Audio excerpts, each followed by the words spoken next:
Hello everyone, welcome to Learning Twist. तो आज हम लोग शुरू कर रहे हैं class 9th civics chapter 5 democratic rights के क्वेश्चन आंसर। ठीक है, चैप्टर का एक्सप्लेनेशन जो है वो चैनल पर जा चुका है, लिंक आपको मिल जाएगा उसका डिस्क्रिप्शन बॉक्स में। तो चलिए आज हम इसके क्वेश्चन आंसर कवर कर लेंगे। तो देख लेते हैं क्वेश्चन आंसर कैसे हैं। इनको मैं एक्सप्लेन करूंगी वर्ड बाय वर्ड, जिससे कि आपको सब समझ में आ जाएगा और आपके लिए पढ़ना ईजी हो जाएगा। ठीक है, चलिए शुरू कर लेते हैं इसको।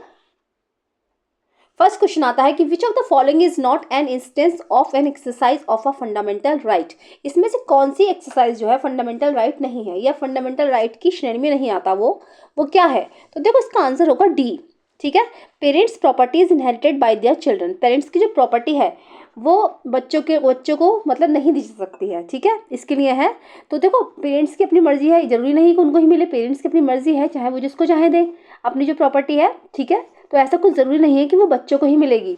तो वो जिसको चाहे उसको दे, जिसको उनका मन करेगा उसको देंगे। ठीक है, पेरेंट्स के बाद में हाँ उन बच्चों का अधिकार हो सकता है। ठीक है, तो हमने जो इसका ऑप्शन चुना वो डी चुना। ठीक है, अब बाकी हम देख लेंगे। ओके, ए पर था workers from Bihar go to Punjab to work on the farms. Workers from Bihar, Bihar से वर्कर्स जो थे पंजाब को जाएंगे फार्म से वर्क करने। Christian mission setup a chain of missionary schools की एक चेन बनेगी क्रिश्चियन मिशन के द्वारा। Man and women government employees get the same salary, और उन दोनों को सेम सैलरी दी जाएगी। ठीक है, तो फंडामेंटल राइट्स की श्रेणी में कुछ क्या नहीं आता है। ठीक है, तो हमने इसको डी चुना है। चलिए इसका सेकंड करेंगे क्वेश्चन अब। Which of the following freedoms is not available to an Indian citizen. भारतीय नागरिकों को कौन सी फ्रीडम जो है उनके लिए जो है अवेलेबल नहीं है। ठीक है, तो इसमें जो आएगा इसका आंसर ये होगा freedom to participate in armed revolution. इसमें जो इतने सारे आंसर्स दे रखे हैं वो नहीं होंगे। ठीक है, इसमें से बस ये वाला माना जाएगा, ये वाला। ठीक है, freedom to participate in armed revolution. हमें क्या है, दंगेबाजी करने की इजाज़त नहीं, हम दंगों में हिस्सा नहीं ले सकते हैं। फ्रीडम टू पार्टिसिपेट इन, हमें इस तरीके की स्वतंत्रता नहीं है। देखो freedom to criticise the government हमें है, क्योंकि हम गवर्नमेंट को क्रिटिसाइज कर सकते हैं कि भाई गवर्नमेंट अगर अच्छा काम नहीं कर रही है तो हम ये सब तो कर सकते हैं ना। ठीक है, तो ये वाला नहीं होगा, ये होगा freedom to start a movement to change the government. अगर हम अपनी सरकार को चेंज करना चाहें तो हम एक मूवमेंट स्टार्ट कर सकते हैं। ठीक है, और डी होगा freedom to oppose the central values of the constitution. हम संविधान की सेंट्रल वैल्यूज के अपोज जा सकते हैं। अगर हमें कुछ लग रहा है भाई संविधान में हमें कोई चीज़ सही नहीं लग रही है, हम बोल सकते हैं, अपनी आवाज़ उठा सकते हैं। तो इसमें यही वाला होगा कि जो कि भारतीय नागरिकों की स्वतंत्रता के प्रति अवेलेबल नहीं है, freedom to participate in armed revolution. हम दंगेबाजी में हिस्सा नहीं ले सकते, हमें इसकी स्वतंत्रता नहीं है। ठीक है, थर्ड क्वेश्चन आता है विच of the following rights is available under the Indian constitution. इसमें से कौन से राइट्स जो हैं भारतीय संविधान के अंतर्गत आते हैं। जैसे कि राइट टू वर्क हो गया, राइट ये वाला नहीं आता है। Right to an educate livelihood, right to protect one's culture, ये वाला आता है। ठीक है, कि हमें जो है अपना कल्चर है, अगर हमारा जो भी धर्म है, जो भी रिलीजन है, हमारा जो कल्चर है उसको हम सुरक्षित रख सकते हैं, ये अधिकार हमें है। ठीक है, बाकी सब जो ये अधिकार हैं ये फंडामेंटल राइट्स हैं, लेकिन ये कॉन्स्टिट्यूशन से निर्मित नहीं है। ठीक है, हमारे संविधान में नहीं आते हैं ये। ठीक है, चलिए तो अब आता है नेक्स्ट क्वेश्चन, फोर्थ आता है name the fundamental right under which each of the following rights falls. इन सबके हमें फंडामेंटल राइट्स लिखने हैं, जो राइट्स हैं सारे ये जो इसके अंतर्गत आते हैं। जैसे कि ए पर आता है freedom to propagate one's religion. ठीक है, अगर कोई अपने धर्म का प्रचार प्रसार करना चाहता है, उसको फैला रहा है, तो उसकी स्वतंत्रता है, तो उसको हम क्या बोलेंगे, उसको बोलेंगे right to freedom of religion है हमें ये वाला अधिकार। ये हमारा जो है फंडामेंटल राइट है, right to freedom of religion. अगर राइट टू लाइफ है तो उसको बोलेंगे ओके, तो राइट टू फ्रीडम में आ जाएगा ये। एबोलिशन ऑफ अनटचेबिलिटी, अनटचेबिलिटी के खिलाफ एबोलिशन है, अनटचेबिलिटी में एबोलिशन है तो उसको बोलेंगे राइट टू इक्वलिटी के अंतर्गत आएगा ये। और बैन ऑन बॉन्डेड लेबर, बंधुआ मजदूरी जो होती है उस पर बैन है, तो ये आएगा राइट अगेंस्ट एक्सप्लॉयटेशन। ठीक है, यानी कोई अगर हमें प्रताड़ित कर रहा है तो उसका अधिकार हमें है, उसके अगेंस्ट हम जा सकते हैं, राइट अगेंस्ट एक्सप्लॉयटेशन। ठीक है, तो ये हो गए चारों। चलिए अब देख लेंगे आगे। आता है fifth question, which of these statements about the relationship between democracy and rights is more valid. इसमें से कौन सा स्टेटमेंट जो है वो डेमोक्रेसी और राइट्स के बीच का रिलेशनशिप दिखाता है जो कि वैलिड है। Give reasons for your preference, अपने आंसर के लिए प्रेफरेंस दीजिए, रीजंस दीजिए कि क्या आंसर है। ठीक है, तो every country that is a democracy gives rights to its citizen. A वाला है इसमें कि हर देश जिसमें डेमोक्रेसी है वो अपने नागरिकों को सारे अधिकार देती है, तो इसका हम इसी का बोलेंगे। देखो मैं बता दूंगी, every democratic country gives rights to its citizen. हर डेमोक्रेटिक कंट्री अपने नागरिकों को अधिकार देती है। ठीक है, at the basic characteristics of being a democratic country is to focus on its citizen and work for their welfare.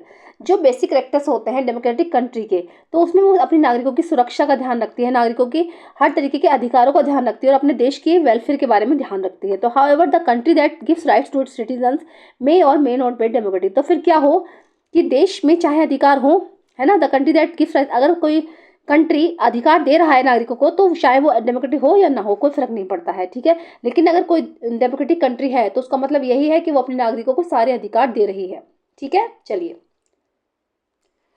6th question आता है, are there restrictions on the right to freedom justified, give reasons. ये जो restrictions हैं, क्या जो right to freedom की वो justifies करती हैं, give reasons for your answer, अपने आंसर के लिए रीजन दीजिए।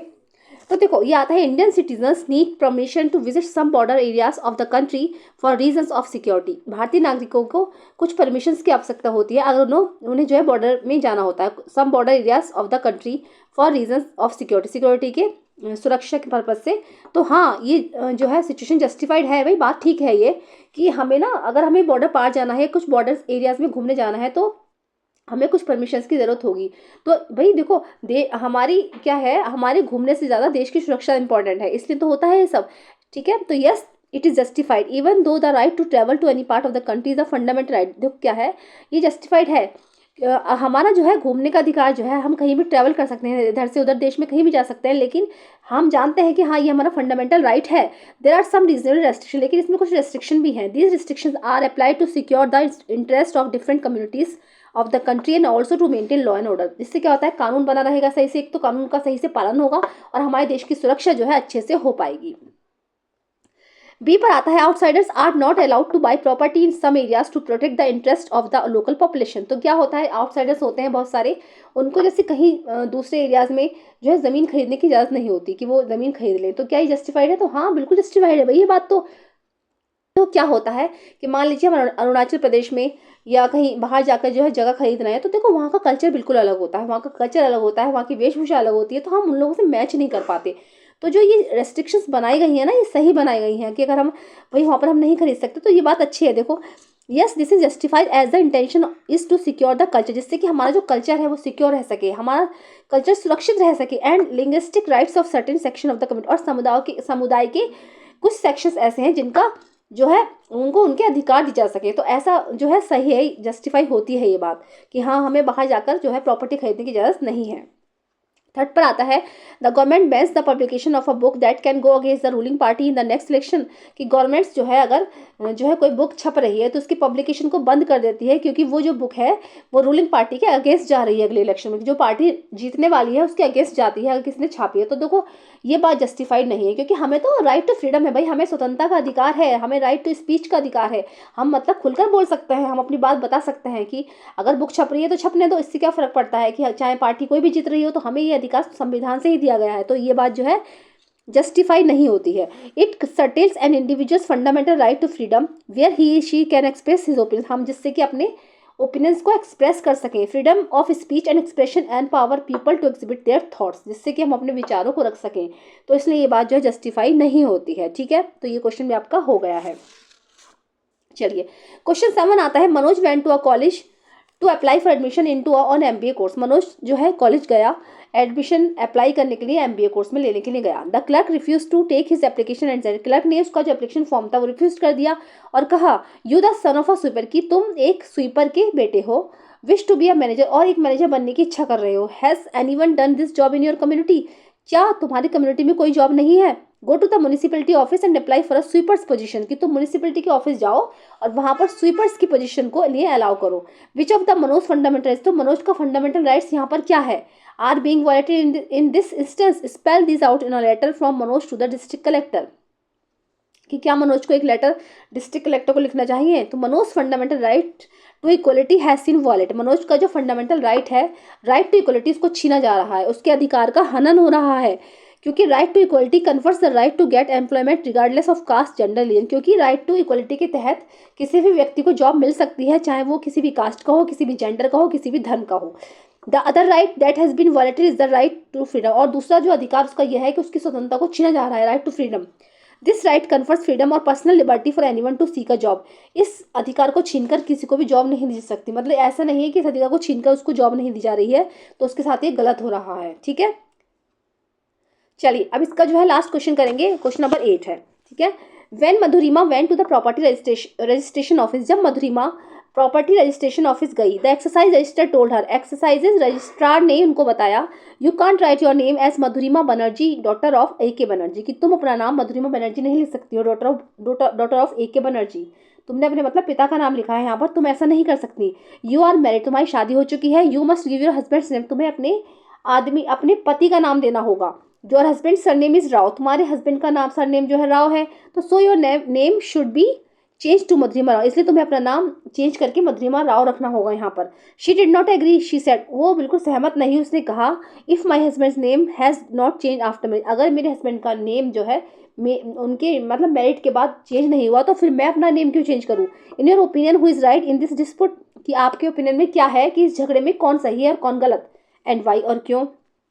तो देखो इसमें मधुरिमा सही है, क्योंकि हमें राइट टू फ्रीडम का अधिकार है ना। Madhurima is right, the registrar is violating her right to freedom, Madhurima इसमें सही है क्योंकि हमें राइट टू फ्रीडम का अधिकार है। The question of choosing a surname of her husband और हर फादर्स टोटली मधुरिमा डिस्क्रिएशन, क्योंकि देखो क्वेश्चन ये उठता है, प्रश्न ये है कि वो अपने पति का नाम क्यों नहीं रख रही, अपने पिता का नाम क्यों लगा रही है। तो देखो ये तो टोटली उसका उसका डिस्क्रिप्शन है ना, वो जिसका नाम रखना चाहेगी वो रखेगी, तो उसको राइट टू फ्रीडम है। By insisting her to adapt to her husband's surname, the registrar violated her right to choose and her right to privacy. जो रजिस्ट्रार कर रहा है उसके बता रहा है कि तुम भाई अपने हस्बैंड का नाम ही लगाओ, तो रजिस्ट्रार जो है violated her right to choose, उसका एक तो राइट टू चीज छीन रहा है, उसके अधिकार का हनन हो रहा है, और दूसरा राइट टू प्राइवेसी भी उसकी छीन रहा है। जो उसका मन है वही करेगी। भाई हमें संविधान ने हमें हमारे अधिकार दिए हैं, तो हमें तो उन्हीं के हिसाब से चलना है। अगर हमारे अधिकारों का हनन हो रहा है तो हम कोर्ट में जा सकते हैं। ठीक है, चलिए क्वेश्चन आंसर आपके कवर हो गए हैं। कैसे लगे हैं, अगर पसंद आए हैं उनको लाइक कीजिएगा, और चैनल पे फर्स्ट टाइम विजिट कर रहे हैं तो प्लीज़ सब्सक्राइब कीजिएगा, साथ में बेल आइकन भी प्रेस कीजिएगा। मिलते हैं नेक्स्ट वीडियो में, थैंक यू सो मच।